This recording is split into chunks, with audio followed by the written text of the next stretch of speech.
Hey everyone. I am Dr. D and welcome back. So I am the owner of Come Alive Coaching and Transformative Services. It is a coaching and consulting company, which I absolutely love. And my passion, my greatest passion right now is coming to you here on Psych Spirit Ministries to really help you reclaim the territory of your mind. So when we're thinking about recovery, when we're thinking about flourishing, when we're thinking about obtaining those amazing promises that God has on our lives, many times those promises do not come without process. And so that is what I do here on this channel. We integrate Christianity and psychology. And I love to see folks succeed. I love to see them win. I love to see them get the promises that God has for them. So we're going to go ahead and jump right on in. Sorry if I look a little bit puffy. I was in praise and worship right before I started this video, centering myself and just kind of shaking off the day so that I can give to you exactly what the Lord has laid on my heart to give to you. So let's jump in. So first things first, the title of this video, God is taking you somewhere and this is how you get there. Okay, so some of you all know my testimony. I share bits and pieces of it, but I really want to give you a bit of what has been going on, which is why, as you'll see, my uploads are getting further and further apart. A bit of what's been going on lately, a bit of where this word came from. As you know, as you may not know, I don't come on here and release anything that God has not told me to say, which ultimately means a lot of times I have to live through, walk through, process, and pray through things before God will kind of put it all together in a beautiful bow and say, my daughter, I'm pleased you went through that, and now help your brothers and sisters, right? This is the word that I have for you to share.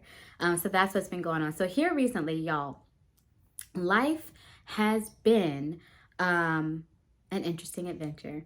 I'll put it that way. So as many of you know, I recently changed jobs. Anybody who's ever done that knows that that can be quite stressful. But God has really had me in a season where he has been changing what feels like everything in my life all at once. So I changed jobs. I told y'all I used to kind of work to cope. And so I had multiple streams of income, multiple jobs. He had me quit 2 of them. He was like, had me change my main job from what I was in to something else.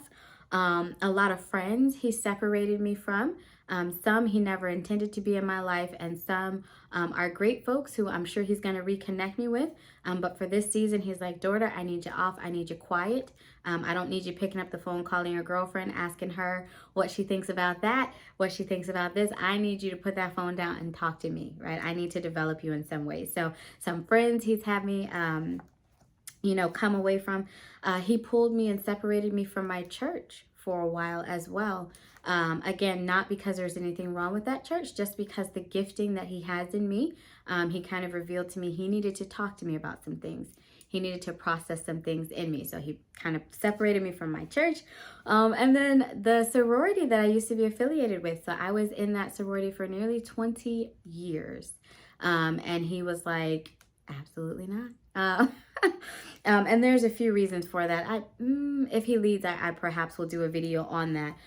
Ultimately, absolutely nothing wrong with the service, and nothing wrong with giving back to folks in the community. But yeah, some elements of the pledges and some of the contents of the songs, and there's a few things that he was like, not super pleased. So no, ma'am.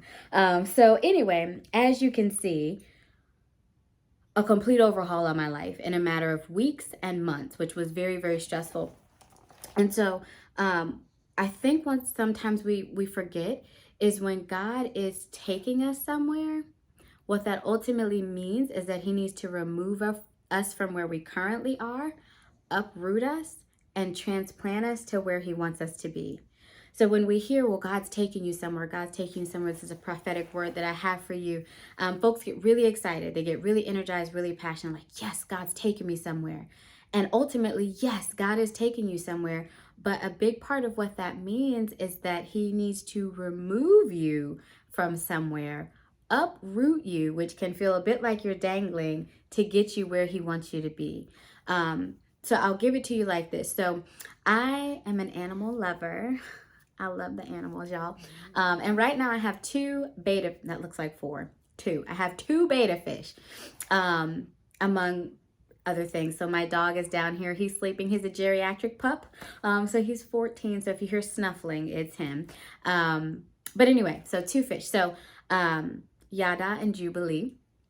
So Yada was sick, and I had to take him out of his tank that he was in. He's a beta fish, and I had to isolate him and put him in a separate tank so that I could treat some water and do some other things that I needed to do.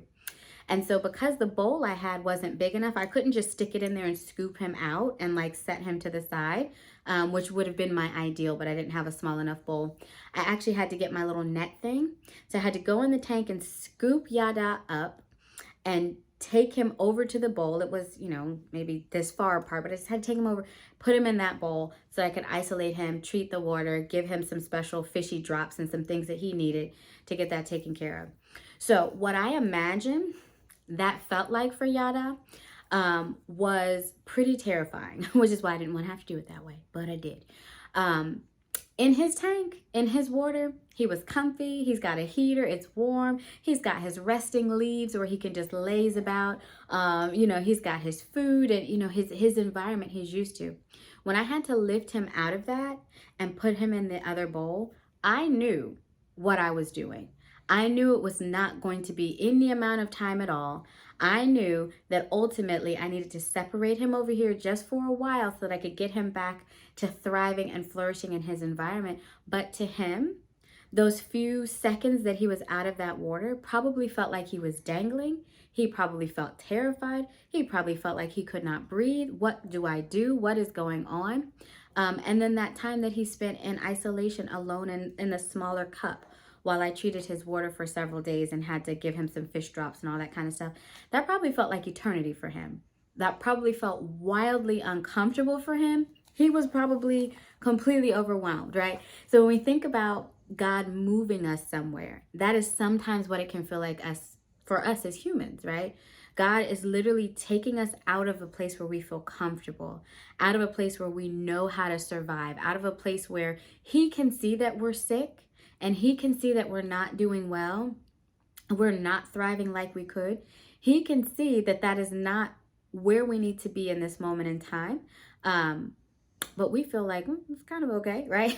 He lifts us up out of that and we feel terrified, right? We feel disoriented. We feel like, I just want to get my feet back on solid ground. Like I want to feel stable. I want to feel like I know what's coming. And then he usually takes us into a season of wilderness where we're off, where it's just him and us. And the reason for that is so he can develop us and he can get us to where he's ultimately going to put us, where we can thrive, where we can flourish, where we can be safe, where we can get all the things that we're after, that aren't what we were settling for when we were comfortable. But the process does not always feel great. And so again, part of what's been going on in my own ministry and my own life is God has been walking me through this season. And along the way, he's been depositing words in me to share with you all to hopefully encourage you. So today I want to talk to you about, if this is the process you're going through, if you know that God is taking you somewhere, you know there's a prophetic promise on your life, you know that you've got kingdom marriage, that you've got a business, that you've got a ministry, that you've got a job, that you're buying a home, that you've got debt that's coming off your credit report, whatever it is, wherever God has said he's taking you, if you know he's taking you somewhere, but you feel like, what is happening, right? What is happening right now? This does not feel good. This is not what I feel like I was promised. Keep listening, okay? So I've got three things that God had to show me, that he really deposited in my spirit to share with you all about how we get there, right? How do we get where we're headed? How do we get where God is taking us? So the first thing is avoid enticing distractions.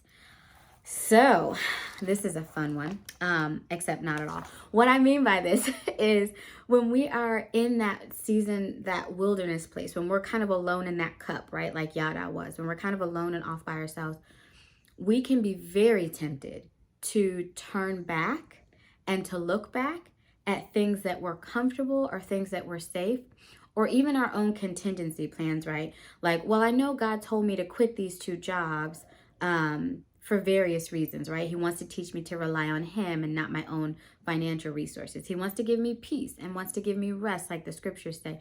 He wants to talk to me. He wants me to be able to hear him. He wants all these things for me. That's why he told me to quit these jobs.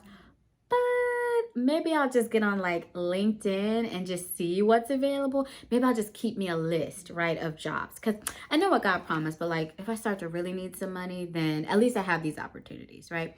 Or, I know God said that he's giving me a spouse, he's giving me kingdom marriage, but, really, if it takes too long, I mean, I'll give them like 6 months. And after that, like when people get back out in these streets, when my family starts telling me it's time to date, when I start to get a little too lonely or bored, I mean, there's nothing wrong with getting on just a few dating websites, right? Let's just see what's out there in my area. I know God promised me a business. He told me he would do it in his way, in his time. But, I see all these conferences and a few other folks are starting some stuff. So I'm just going to go ahead and I'll just get my LLC squared away, right? I'll just, start advertising a little bit and see. We start to move ahead of God, kind of, right? So we start to get these ideas in our head that's like, well, if it takes too long, or if it gets too uncomfortable, then these are the ways that I can put my hands in it. These are the ways that I can move this along. These are the ways that I can make sure it happens, just in case that God doesn't come through. Now, the just in case God doesn't come through part, we don't say that out loud. We don't like to believe we think that way, but that's ultimately what we're doing. When we start to entertain those enticing distractions, those things where it's like, I'll just stick this plan B back there, right? If it takes too long, right? If people start saying it's been a while, are you sure are you sure you heard God correctly? Are you sure he's gonna do that? When we do that, what we're actually doing is we're starting to train our brain to distrust God. And we don't think of it that way. We're always like, well, I need more faith. I wish I had more faith. I wish I could just follow God, and I wish I could hear God clearly.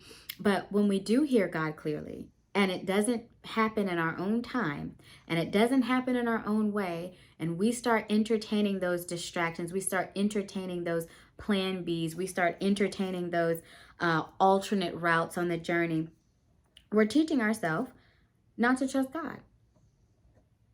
And that's really what it boils down to. We are starting to train our brain to say, I hear you, God, I know what you said, but. I hear you, God, I know what you said, however.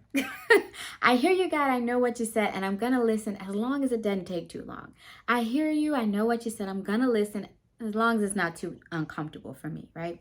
So we want to be very mindful that we don't kind of create that little escape button in the back of our head that's like, yeah, I'll follow God, I'll listen and everything, but like if it starts to get too deep up in here, I'm just gonna do this thing over here. God will forgive me.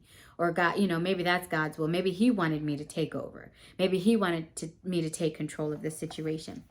So I want folks to be very mindful of that, because it really does teach us to not trust God, because partial trust is ultimately distrust. Right? If someone says, well, I trust you to manage this task, but then they micromanage you, or they say, oh, I didn't know if you were going to be able to cook the dinner, all the way by yourself, so I just went ahead and made all the sides, or whatever. When someone trusts you just like a little bit, it's distrust is ultimately what it boils down to. So we want to be mindful not to train our brains to distrust God by having our own backup plans. Or by saying, if it happens in this time frame, then I'll believe it, right? If it happens in this way, then I'll believe it. But if not, I'll take care of it myself. So if that's something that you're struggling with, if that's something that you're dealing with, I would encourage you to really study and meditate on some scriptures. So some of the ones that I like, some of the ones that help me when my brain starts doing that, because we're only human, right? We're only human. And it's natural to say, you know what, I'll see if I can't, just do these things or have these things on the back burner in case I need them. If God shows up, I won't need them. But if he doesn't, I got this, right? Distrust. We don't see it that way. But meditate on these. So Psalms 25:3, right? No one who trusts in you will ever be disgraced, right? So a reminder to ourselves, when we trust in the Lord, he's not going to put us to shame. He's not going to allow us to be out here floundering. It might not look the way we want. It might not happen the way we want. It might not happen as quickly as we want. But ultimately, he is never going to let us be disgraced for trusting in him, right? Isaiah 40:31, those who wait on the Lord shall renew their strength, right? So he will give us the strength that we need. He'll give us everything we need to continue to wait on him. But we have to wait, right? Those that wait on the Lord, not those that make plan Bs on the Lord, right? Not those that go around the Lord, those that wait on the Lord, okay? Lamentations 3:25, the Lord is good to those who wait for him, right? And just speaking from experience, being someone who has, and I've shared this before, a relatively type A style personality. I like to plan. I like to think ahead. I like to have my hands in a lot of things. And just the way my life is set up, quite frankly, I have to rely on me quite a bit. And so sometimes that can unfortunately bleed over into my relationship with God, where I think I need a plan B, or I think I need to, I'll make sure everything is safe and good. And then once everything's safe and perfect, I'll trust God, right? Because nothing can go wrong. So I can sit and wait and trust God because I already laid the foundation for everything. Okay, not so.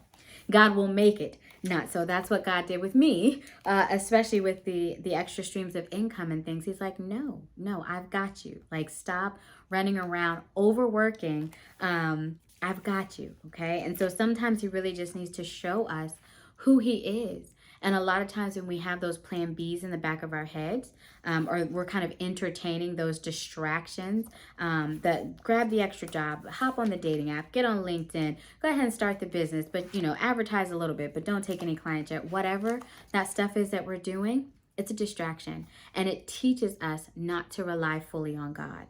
And that is a dangerous place to be, right? When we're waiting on these promises that ultimately are from him. All right. So that's the first thing. All right.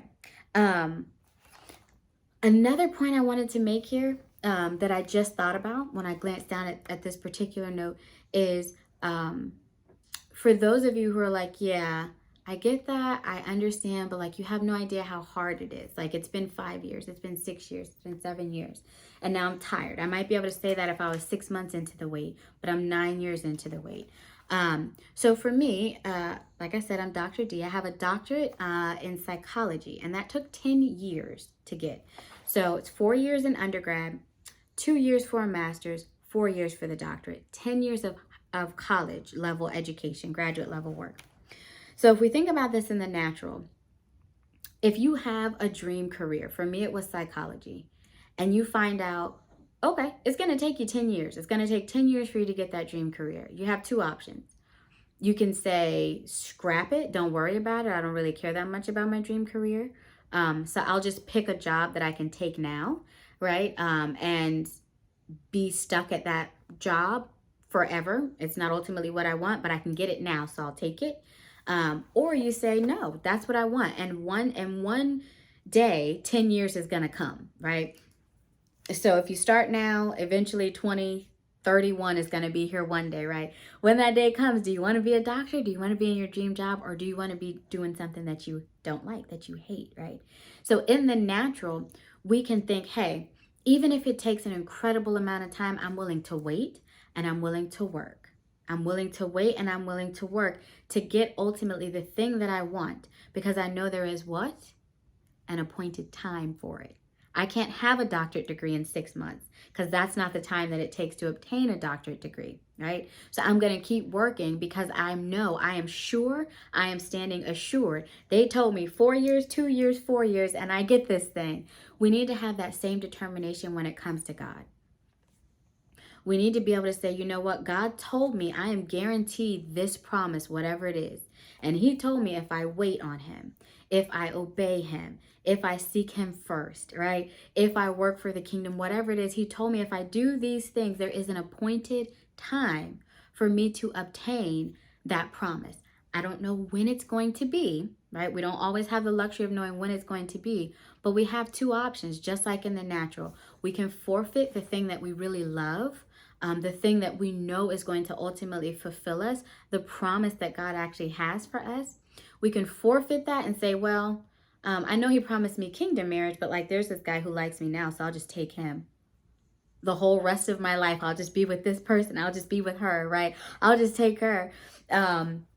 Or we can say, you know what, I don't know when the appointed time is, but God promised me this, so it's going to come, and I'm going to wait, and I'm going to work, right? Or we can say, you know what, I know God promised me an international ministry helping women recover from trauma and abuse, or he promised me a ministry mentoring young boys, or whatever it is. There's an appointed time for that because he promised it to me, but I don't know when it is, and it might be a while, so I'll just, never mind. I will just go over here and I don't know, usher at my church. Absolutely nothing wrong with that. But that's not what your goal was. That's not what your dream was. That's not what God promised you, okay? So a lot of times in the spiritual, we will do things that we don't even do in the physical. In the physical, we would never say, I want this, but I'll settle for that because it's there. If this is our dream and this is where our heart's desire is, right? But in the natural, we'll say, well, God, this is what I desire, and this is what you promised me, but it's taken a while, so never mind, forfeit it, bump it. I'll just take that over there. We do it all the time, okay? So when we start entertaining those enticing distractions, when we let our mind go all over the place, that's what can happen, okay? So you want to be very mindful. Instead of doing that, want to meditate on some of those scriptures that I was just talking about. The second thing ties directly into that, which is do the things you've been asked to do of God without complaint. Okay, so that's the second piece. So a while ago, God actually led me to Joshua 6, and it was specifically in when God was directing Joshua about the walls, right, of Jericho. Most folks have heard the walls of Jericho. If you haven't, take a look at Joshua 6. I'm going to read 2 or 3 verses out of there because I want you to kind of get where I'm going with this. So do what you've been asked to do without complaint. So here we go. So Joshua 6, verse 2. Then the Lord said to Joshua, see, I have delivered Jericho into your hands, along with its kings and fighting men. March around the city once with all the armed men. Do this for 6 days. Okay, and there's a few more verses here, so check out chapter 6 if you haven't ever read about the walls of Jericho. Verse 10 says, but Joshua had commanded the army, do not give a war cry, do not raise your voices, do not say a word until the day I tell you to shout. Then shout. Okay? And then in verse 16, the second half of the verse says, shout, for the Lord has given you the city. Okay, so those are kind of some key verses there. But essentially what was happening was the Israelites were getting ready to go into the land that was promised to them, Jericho. And Joshua was basically advised by the Lord, have the men march around the city 7 times, right? On the first 6 days, march around just 1 time, say a word, right?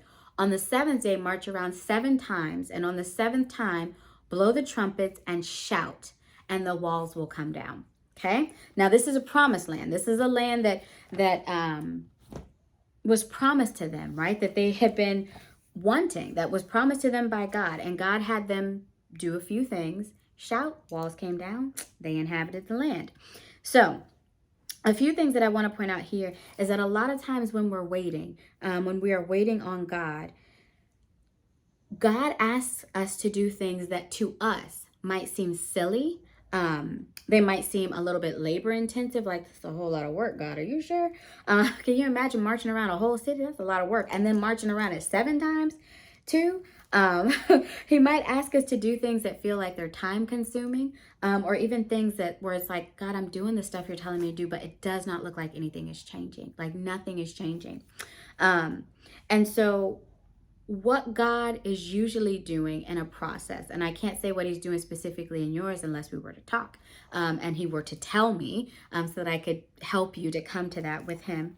I can't tell you exactly your specific situation, but a lot of times it really helps us to cultivate trust in him, right? It helps to develop our character, to help turn us into people who can actually hold on to the promises that he's going to deliver to us. It helps to train us and to shape us and to forge our relationship in him, right? God is not a God of microwaves, right? And being a genie. And, God is a God of agriculture, like seeds and planting and harvest, and things can sometimes take time. Now, he can do whatever he wants just like that. But a lot of times there's a process that's attached to that promise. And so when God has us doing these things, it's not to waste our time. It's not to exhaust us. It's not to make us do a song and dance for the promises. There is a reason behind these things. And just like you can see in the scripture, he had them do things strategically. And one of the key things that he had them do was to keep quiet. Zip it. Don't say, do what I've asked you to do. And also, don't say anything until I say. Because a lot of times what we'll do is we'll say, okay, well, God, I'm going to do what you said. But oh my goodness, how long is this going to take? How long are you going to make me do this? How many things you going to make me do? We get grumbly. We get very grumbly with God. And that is not what he wants for us. Because ultimately, when he promises a thing, he's going to deliver. Period. He's going to deliver. And he's going to do it the way he wants to do it because he's sovereign and he can do that. And so a lot of times our own human efforts that we're putting behind it, like marching around the wall. I don't know if you've ever seen a wall, even a wall in your house, not even a wall around a city, a wall in your house. March around that thing if you want to and start hollering and see if it falls. See if it falls down, right? It's not going to. I'm just going to go ahead. Spoiler alert. It's not going to fall down. Okay. So a lot of times he'll have us do things that in the natural don't make a lot of sense. How is this getting me to my promise? How is this moving me forward? How is this getting me the things that I want? When it's not about that. It's about you learning how to be obedient to him. Follow what he says. Because when he says, go. When he says, this is the last step, you can complete this, you can do whatever it is, it's going to happen just like that. But there was a process even in getting to that promised land, and part of it was keeping their mouth shut, right? Letting God be God. We have no idea what he was ministering to them in their hearts and in their mind while they were walking. We have no idea how thunderous that shout was when they were finally able to let it out after being exhausted and tired or whatever. We have no idea why he chose to do it the way he chose to do it, but they followed his instruction without grumbling, without saying a word. And when it was time, the only thing that came out of their mouth was a shout to the Lord, right? A declaration to our King. And when they did that, the walls came down and they were able to walk directly into the promise. They had no idea that those behaviors were all connected, probably, or they didn't understand how or why they were connected. Why do I have to circle and walk and then have a trumpet and then put the ark in front of us and then, they did not know that. But once they fulfilled the instruction as God had given it to them, they were able to inhabit the land that he promised them, right? And in the natural, it does not compute. Walking around does not compute to actual walls. Stone, thick, high, tall walls falling down from people yelling. It doesn't make sense, right? But that is why God has us do some of the things that he has us do. And so one of the key things that we can take away from that, do what he's asked you to do without grumbling and complaining. Because once you have completed his instruction and at the appointed time, he will deliver the promise to you. And it does not have to make a bit of sense here on earth, right? A lot of times we don't know why we're toiling and why we're doing what we're doing and what that has to do with anything until the end. And then when we look back, it is for God's glory and our testimony to turn and help someone else. So do what he's asking you to do without complaint. That is what is going to help you get where he's trying to take you. Because if he said march around 7 days, right? One time each day in the first 6 days, and on the 7th day, march 7 days, and they didn't do it, guess what? The walls would not have come down. And guess what? They would not have been able to take the city, the land that was promised to them. Okay? So again, promise is often connected with process. And a lot of times we get itchy ears and we want to hear a lot of prophetic promises. A lot of this is happening today, this is happening tomorrow, this is happening next month. Those are beautiful. And God has every right to deliver our promises that way. And God has every right to speak to his prophets and his preachers and his teachers that way and to send those messages forth. But there's also times when God connects a process to the promise. And if we don't learn how to follow his process, we won't see the promises. And then we'll want to blame and accuse and say, well, God didn't come through like he said. When God's like, no, I actually did. I had the promise right here. I told you to do these 3 things to get it. And you did one and said, never mind. Forget it. It's too much. Okay. So we're going to be very mindful to listen and obey what he asks us to do without complaint. The third thing, so that we can wrap up this video here soon, the third thing is say less. Okay, we talk a whole lot, y'all. Even I talk a whole lot. I'm like, okay, so this video will probably be like 10 minutes and I'm going on 30 already, so I hope it uploads. I tried to go live for you all so that it wouldn't have to take a day and a half to upload or whatever, but I don't yet have enough subscribers, apparently. So one day, the Lord will continue to build the ministry, but until then, I will try and keep these short so I can upload them for you all. So the third thing is say less to ourselves, right? And to other people. So a lot of times when we're going through difficult times, we have a tendency to grumble, to complain, to fuss, to speak curses over ourselves without even realizing that that's what we're doing. And to really give the enemy of our souls, Satan, the devil, just to be frank so that folks know who I'm talking about, a lot of ammunition against us, a lot of fiery darts to throw at us. So one of the ways that we can actually see this is in the story of Samson and Delilah. So if you take a look at Judges 6, Judges 16, I think I marked that in. So Judges 16 is a story of Samson and Delilah. If you haven't heard that story, if you don't know that story, do read it. It's a very interesting one. But there was one part of a verse that I wanted to read to you, or one verse and then another part. So Judges 16, verse 16, and part of verse 17, it says, with such nagging, she prodded him day after day until he was sick to death of it. So he told her everything. So Samson and Delilah. Samson had hair, right? Strength from the Lord. Delilah was a Philistine. She was trying to figure out what in the world, where his strength came from, so that basically they could take it away and then kill him. So he asked her, or she asked him, and he told her lies, basically, wouldn't tell her, which she kept doing the lies that he was telling her. So you would think, like, clearly she's trying to trip you up. Why are you going to tell? But anyway, the scripture that I read says he got so sick and tired of her badgering him that eventually he went ahead and told her the secret of his strength. The story goes on that she did end up cutting his hair. He was captured. His eyes were plucked out, so forth and so on. It gets kind of graphic. Check it out in your free time. But basically, some points that we can take away from this when we think about our prophetic promises and going where God has led us and where he is sending us is really the words that we speak have an incredible amount of power. First to ourselves, right? And then also to the enemy of our soul. So let's start there. Samson and Delilah. If we want to think about ourselves as Samson and Delilah as the enemy of our soul, she didn't know where his strength lies. She didn't have as much power, right, as folks think. She had to keep poking and pressing buttons to finally get him to confess out of his own mouth what his button was, basically, like what was the source of his strength.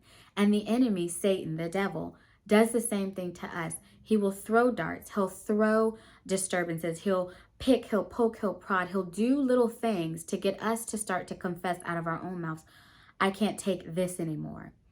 Why doesn't this ever change? I'm losing faith in this. He'll get us to confess out of our own mouths the very thing that's going to drain us of our strength so that he can use it and try and bind us up, right? So when we're thinking about getting where God is trying to take us, sometimes we need to learn the art of zipping our lips because our words have power. The enemy does not have as much power as we give him or give him credit for. A lot of times it is actually us divulging the source of our strength and what is ultimately going to drain it from us. Then he takes that intel and pokes and prods and gets us discouraged, gets us off course, gets us distracted. So to be very mindful about what we say.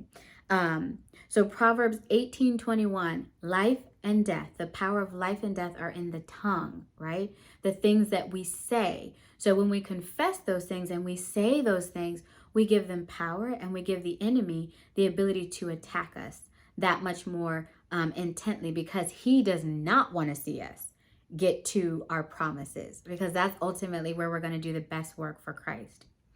So it impacts the warfare, honestly, that we experience. And it also impacts our own mind. So say less to other people, right, that the enemy's listening to and using, but also to ourselves. So when we start tearing ourselves up, oh, I messed that up again. This is taking too long. I don't know if God's really going to come through. I want to be hopeful, but it's taking so long. I just have this nagging feeling he's going to do it for everyone else, but he's not going to do it for me. When we start doing that, not only now have we spoken those things, but we've heard those things. So we're digesting those things, and we're going to start to see those things, right? Because those are the things that we're saying, speaking out of our mouths, taking into our hearts, and we're going to start to see them because God gave our words power, right?